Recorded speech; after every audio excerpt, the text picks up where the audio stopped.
Donizete Tavares de Lima marca a história da Igreja Católica no Brasil. Ele nasceu na cidade de Cássia, em Minas Gerais, no ano de 1882. Aos 26 anos, foi ordenado padre em São João da Boa Vista. Depois de passar por algumas paróquias, foi transferido para Tambaú, no ano de 1926. Foi ali, na pequena cidade que hoje tem 23 mil habitantes, que começou a trajetória dele como padre milagroso. Os relatos surgiram na década de 50 e aparecem até hoje. O padre Donizete era muito devoto de Nossa Senhora. Após a sua morte, nós conseguimos construir esse santuário e consagrar a Nossa Senhora Aparecida, para que os fiéis que vêm até a nossa cidade de Tambaú possam ter um local adequado para poder fazer a sua oração, a sua devoção e assim experimentar a graça de Deus. Aqui na casa do padre também está simbolizado um dos milagres mais conhecidos, creditados a ele. É esse aqui, o milagre da corrente. A história diz que uma jovem que tinha ficado louca por causa de um amor mal sucedido e ficou acorrentada dentro de casa, foi trazida até a igreja aqui em Tambaú, foi trazida até o padre e quando ele fez uma oração por ela, as correntes caíram no chão e a moça voltou a ter a sua lucidez. A Maria José também recebeu um milagre intercedido pelo padre. Ela é devota dele desde criança. Aprendeu com a mãe sobre ele. E quando precisou de ajuda, não pensou duas vezes antes de invocar o beato. Desde os meus 12 anos, eu tive uma paralisia. Complicou um pouco mais. Foi uma coisa até os meus 19 anos. E o médico queria fazer uma cirurgia na minha cabeça. Eu não permiti, eu pedi um tempo para ele. Eu falei para o padre Donizete dentro do ônibus: Padre Donizete, Nossa Senhora, eu não vou operar, tá na tua mão. Tô aqui. Não precisou? Não precisei fazer cirurgia alguma. Em 1955, ele deu a última bênção pública. Cerca de 200 mil fiéis estiveram na cidade para a ocasião. A Faustina teve a oportunidade de conhecer e conversar com o padre. A família dela é de Porto Ferreira e sempre foi devota. Na adolescência, ela foi até Tambaú com o pai para pedir um milagre. Foi que meu pai, que eu tinha 17 anos, vinha aqui pedir muito, aí ele deixou de beber. Ele era alcoólatra? Ele era alcoólatra. Aí ele pensou também que ele era bravo. Ele para bater não custava, né? E ele era muito bravo. Então, graças a Deus, ao padre Donizete, ele conseguiu se largar da bebida. Desde então, toda a graça que precisava, Faustina pedia ao padre Donizete, mesmo depois que ele morreu.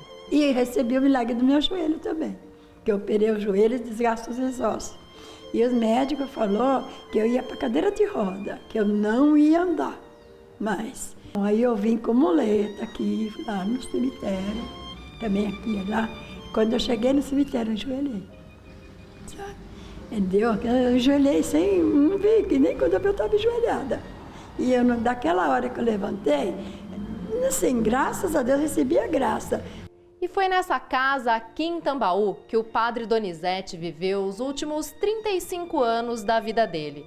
Quando o padre morreu em 1961, a casa foi transformada em uma espécie de memória viva. Hoje as pessoas podem visitar e ver de perto pertences que foram do padre, como essa sala, por exemplo. Na casa, além de objetos que pertencem ao padre, como esse aqui, também ficaram outras coisas. Tudo isso aqui foi trazido por pessoas que receberam graças por intermédio do padre Donizete. São curas, livramentos e até quem deixou os vícios.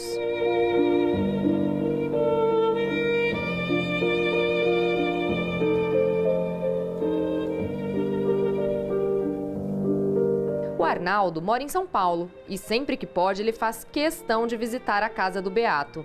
A família já foi agraciada com vários milagres. Então, meu irmão sofreu um acidente de moto em Porto Ferreira, uma cidade de 37 quilômetros daqui, e ele bateu num poste, mais de 140 por hora.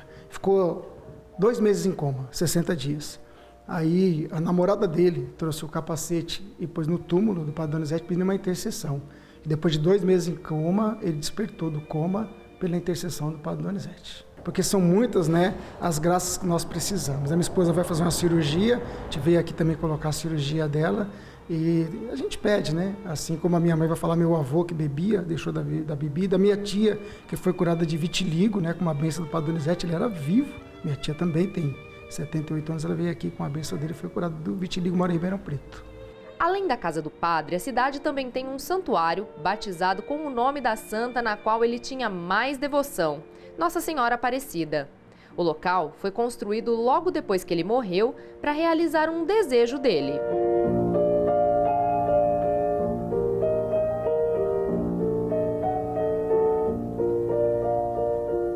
Esta igreja é uma réplica da São José, onde o padre rezava as missas. Ela foi demolida para a construção do santuário.